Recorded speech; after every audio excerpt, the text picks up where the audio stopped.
ഖേദം പ്രകടിപ്പിക്കാൻ ഈ സന്ദർഭത്തിൽ ആഗ്രഹിക്കുകയാണ്. ഇത് നമ്മുടെ നാട് കണ്ട വലിയ ദുരന്തങ്ങളിൽ ഒന്നായിട്ട് മാറപ്പെട്ടിരിക്കുകയാണ്. അതുകൊണ്ട് മരണപ്പെട്ടവരുടെ കുടുംബാംഗങ്ങളെയും ബന്ധുക്കളെയും ഒക്കെ തന്നെ അനുശോചനവും ദുഃഖവും അറിയിക്കാൻ ഈ സന്ദർഭം വിനിയോഗിക്കുകയാണ്. ഇത്തരം അപകടങ്ങൾ നമ്മളെ സംബന്ധിച്ചിടത്തോളം ഒരുപാട് മുന്നറിയിപ്പുകൾ നൽകുന്നുണ്ട്. നമുക്ക് ശാസ്ത്രീയമായി എങ്ങനെ ഇത്തരം പടക്ക നിർമ്മാണങ്ങളൊക്കെ നടത്താൻ പറ്റുമെന്നുള്ളത് പരിശോധിക്കേണ്ട സമയമായി എന്നുള്ളത് സംശയമില്ല. എന്തായാലും മരണപ്പെട്ടവരുടെ കുടുംബങ്ങൾക്ക് അവരെല്ലാം പാവപ്പെട്ടവരാണെന്ന് നമ്മൾ മനസ്സിലാക്കുന്നു. കേന്ദ്ര ഗവൺമെന്റ് സാധാരണ പ്രഖ്യാപിക്കുന്ന ഒരു എക്സ്ഗ്രേഷ്യ എന്ന് പ്രഖ്യാപിച്ചിട്ടുണ്ട്. അത് പതിവ് സഹായധനമാണ് ഇത്തരം ഏത് അപകടങ്ങളുണ്ടായാലും ഉണ്ടാകുന്നത്. അതിൽ കൂടുതൽ പ്രഖ്യാപിക്കുന്ന കാര്യം അവരാലോചിക്കണമെന്നാണ് പ്രധാനമന്ത്രിയോട് ആവശ്യപ്പെടാനുള്ളത്. സംസ്ഥാന സർക്കാരിന്റെ ധനസഹായവും വൈകാതെ പ്രഖ്യാപിക്കണം. കാരണം ഇത് തെരഞ്ഞെടുപ്പ് പെരുമാറ്റച്ചട്ടത്തിൽപ്പെട്ട് കുരുക്കേണ്ട കാര്യമില്ലേ ഇല്ല. ഇതൊരു ദാരുണമായിട്ടുള്ള അപകടമാണ്. ഈ അപകടത്തിൽ മരണപ്പെട്ടവർക്ക്, അവരുടെ കുടുംബാംഗങ്ങൾക്ക്, പരിക്കേറ്റവർക്ക് ഒക്കെ തന്നെ ആവശ്യമായിട്ടുള്ള അടിയന്തര സഹായം നൽകുന്നതിന് തെരഞ്ഞെടുപ്പ് ചട്ടങ്ങളിൽ തടസ്സമാകേണ്ട ഒരു കാര്യവുമില്ല എന്നുള്ളതാണ് നമുക്ക് മനസ്സിലാകുന്നത്. അത് അത്തരം ഒരു സാഹചര്യം ഉണ്ടാകുന്ന പ്രശ്നവുമില്ല. പറമ്പിൽ പൂർണ്ണമായിട്ടും തീ അണച്ചിട്ടുണ്ട്. പക്ഷെ ചെറുതായിട്ടൊക്കെ തന്നെ അവിടെ ചെറിയ അളവിലൊക്കെ മിന്നുന്നുണ്ട്, ചില സ്പാർക്കുണ്ട്. അപ്പോൾ പുറത്തേക്ക് ഇറങ്ങി ഈ പറമ്പിന് ചുറ്റുമുള്ള കുളങ്ങൾ, കിണറുകൾ ഇപ്പോൾ സ്കൂബ സെറ്റ് പ്രത്യേകമായിട്ട് അത് പരിശോധിക്കുന്നുണ്ട്. ലൈറ്റിട്ട് ഈ പാഴ്സ് എവിടെയെങ്കിലും ഉണ്ടോ എന്നുള്ളതിൻ്റെ അന്വേഷണങ്ങൾ തുടരുന്നുണ്ട്. ഇനിയിപ്പോൾ രാവിലെ കുറച്ചുകൂടി ശാസ്ത്രീയമായിട്ട് യഥാർത്ഥത്തിൽ ഇപ്പോൾ ഇത് മണത്ത് പിടിക്കാൻ കഴിയുന്ന ഡോഗ് ഉൾപ്പെടെയുള്ള സംവിധാനങ്ങളെ കൊണ്ടുവന്നുള്ള പരിശോധന രാവിലെ നടത്തണം എന്നുള്ള നിർദ്ദേശമാണ് ഇപ്പോൾ നേരത്തെ കൊടുത്തത്. ഏകദേശം 40ഓളം വരുന്ന പോലീസുകാരെ ഗാർഡായിട്ട് അതിന് ചുറ്റും തന്നെ വിന്യസിച്ചിട്ടുണ്ട് എന്നുള്ളതാണ് നേരത്തെ അവിടെ ചെയ്തിട്ടുള്ള പ്രവർത്തനങ്ങൾ. അപ്പോൾ അവിടെ 14ഓളം ബോഡി പാർട്ടുകൾ കിട്ടിയിട്ടുണ്ട്. അത് 2-3 പേരുടെയാണോ എത്ര പേരുടേതാണ് എന്നുള്ളത് നമുക്കതിലൊരു വ്യക്തതയില്ല. അപ്പോൾ ഇന്ന് രാവിലെ 9 മണിയോടുകൂടി രാജീവ് ഗാന്ധി ഇൻസ്റ്റിറ്റ്യൂട്ട് ഓഫ് ബയോടെക്നോളജിയിൽ നിന്നുള്ള വിദഗ്ധരെത്തും. നമ്മൾ അത് തീരുമാനിച്ചിട്ടുള്ളതും പ്രോട്ടോക്കോളും എല്ലാവരുടെയും, ഇപ്പോൾ ബോഡി വിട്ടുകൊടുത്തവരുടെ ഉൾപ്പെടെയുള്ളവരുടെ സാമ്പിളുകൾ നമ്മൾ എടുത്തിട്ടുണ്ട്.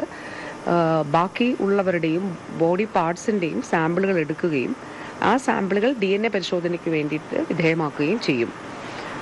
ഇനി കാണാനുള്ള ആളുകളുടെ അല്ലെങ്കിൽ മിസ്സിംഗ് ആയിട്ടുള്ള ആളുകളുടെ, അവിടെ ഉണ്ടായിരുന്നു എന്ന് കരുതപ്പെടുന്ന ആളുകളുടെ ബന്ധുക്കൾ എത്തുന്ന മുറയ്ക്ക് അവരുടെ സാമ്പിളുകൾ കൂടി എടുത്ത് ഈ 2 സാമ്പിളുകളും മാച്ച് ചെയ്യുന്നത് എവിടെയാണ്, ആരുടേതാണ് എന്നുള്ളത് കണ്ടിട്ട് ആ സാമ്പിളുകൾ, ആ ബോഡി പാർട്ടുകൾ അവർക്ക് വിട്ടുകൊടുക്കുക എന്നുള്ളതാണ്.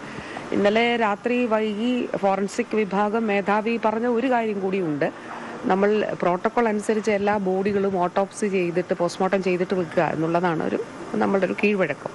പക്ഷേ ഇവിടെയുള്ളൊരു പ്രശ്നം, വയനാട്ടിൽ നിന്ന് വ്യത്യസ്തമായിട്ട് ഇവിടെയുള്ളൊരു വിഷയം, വയനാട്ടിൽ കുറച്ചുകൂടി ഐഡൻറ്റിഫിക്കേഷൻ, അപ്പോൾ നമ്മളൊരു 2-3 ദിവസമൊക്കെയാണ് ഡികമ്പോസ് ചെയ്തത്. പക്ഷേ ആദ്യത്തെ ദിവസങ്ങളിലൊക്കെ ബോഡി അതുപോലെ തന്നെ ആണ്, ഐഡൻറ്റിഫിക്കേഷൻ കുറച്ചുകൂടി എളുപ്പമായിരുന്നു. പക്ഷേ ഇവിടെ ബോഡി കരിഞ്ഞ നിലയിലായതുകൊണ്ട് ഐഡൻറ്റിഫിക്കേഷൻ വളരെ വളരെ ദുഷ്കരമായിട്ടുള്ളൊരു കാര്യമാണ്.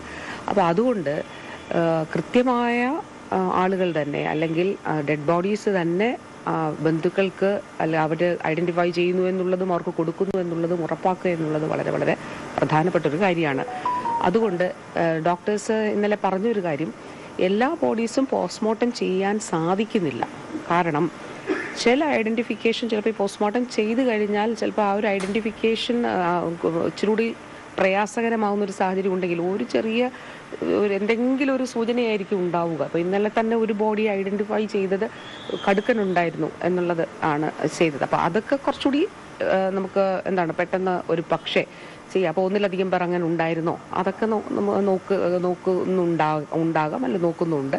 അപ്പോൾ അതുകൊണ്ട് പോസ്റ്റ്മോർട്ടം ഈ ഒരു ഐഡൻറ്റിഫിക്കേഷൻ പ്രോസസ്സിനെ കുറച്ച് ദുഷ്കരമാക്കുമോ എന്നുള്ള ഒരു പ്രശ്നം ഫോറൻസിക് വിഭാഗം മേധാവി ഉൾപ്പെടെ പറഞ്ഞതുകൊണ്ട് ഇവിടെ നമ്മൾ ആ ഒരു കാര്യത്തിന് കൂടി പരിഗണന കൊടുക്കുന്നുണ്ട്. അപകടത്തിൽ മരിച്ച 7 പേരുടെ മൃതദേഹങ്ങളാണ് പൂർണ്ണ രൂപത്തിൽ കണ്ടുകിട്ടിയത്. 9 മൃതദേഹ അവശിഷ്ടങ്ങളും കിട്ടി. ഇതുവരെ തിരിച്ചറിഞ്ഞത് 6 പേരെ മാത്രമാണ്. തിരിച്ചറിഞ്ഞവരുടെ പേര് വിവരങ്ങൾ ഇതൊക്കെയാണ്. തൃശ്ശൂർ പറയന്നൂർ പാറക്കണ്ടിൽ വീട്ടിൽ സുദർശൻ 54 വയസ്സ്, പാലക്കാട് കുരുനല്ലൂർ മാടിപ്പുറത്ത് വീട്ടിൽ വാസുദേവൻ 54 വയസ്സ്, തൃശ്ശൂർ കുണ്ടന്നൂർ മുതുകാട്ടിൽ വീട്ടിൽ സുവിൻ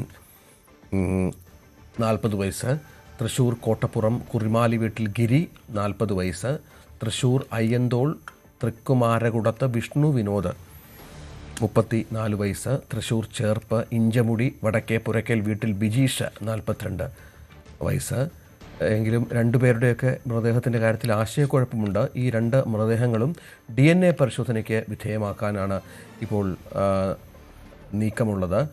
ICUവിൽ 10 പേർ ചികിത്സയിലുള്ളവരിൽ 5 പേർ ഗുരുതരാവസ്ഥയിലാണ്. 2 പേർ വെന്റിലേറ്ററിലും തുടരുന്നു എന്നാണ് ഏറ്റവും പുതിയ കണക്ക്.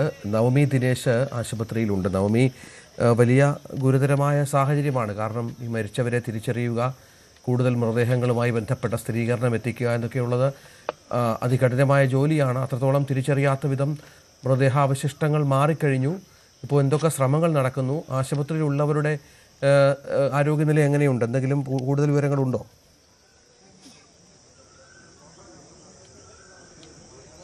രഞ്ജിത്ത്, ഞാനിപ്പോൾ മോർച്ചറിക്ക് മുന്നിലാണുള്ളത്.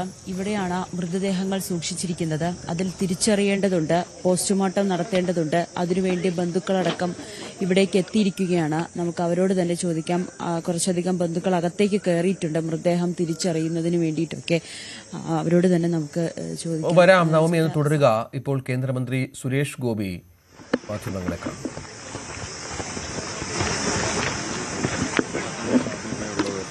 അളവെടുക്കണം, സാമ്പിൾസ് ഒക്കെ കളക്ട് ചെയ്യണം. ഫോറൻസിക്കാണ് അല്ല, അതൊന്നും നമുക്ക് പറയാറായിട്ടില്ല. ഇനി ഇതിനകത്ത് പൊട്ടാൻ സാധ്യതയുണ്ടോ? അത്തരം പരിശോധന എന്തെങ്കിലും അറിയത്തില്ല. പൊട്ടാതെ കിടക്കുന്ന സാധനങ്ങളുണ്ട്. അപ്പോൾ അതൊക്കെ സെക്യൂർ ചെയ്തിട്ടുണ്ട്. എന്നാലും സൂക്ഷിക്കണം. പ്രധാനമന്ത്രിയായിട്ട് സംസാരിച്ചില്ല? ഇല്ല, പിന്നെ സംസാരിച്ചിട്ടില്ല. ഒരു റിപ്പോർട്ട് കിട്ടിയതിന് ശേഷം പൂരത്തിൻ്റെ അല്ല, അത് ദേവസ്വം മന്ത്രി വരുന്നുണ്ടാവും. അദ്ദേഹം വന്നിട്ട് ബാക്കി കാര്യങ്ങൾ തീരുമാനിക്കും. കോടതിയിൽ നിന്ന് പെർമിഷൻ എടുക്കണം. കോഡ് ഓഫ് കോണ്ടക്ട് നിലനിൽക്കുന്നുണ്ട്. അതിൻ്റെ പെർമിഷന് വേണ്ടി പോയി എന്നാണ് ഞാൻ മനസ്സിലാക്കുന്നത്. കോടതിയിൽ നിന്ന് പെർമിഷൻ എടുത്തിട്ട്.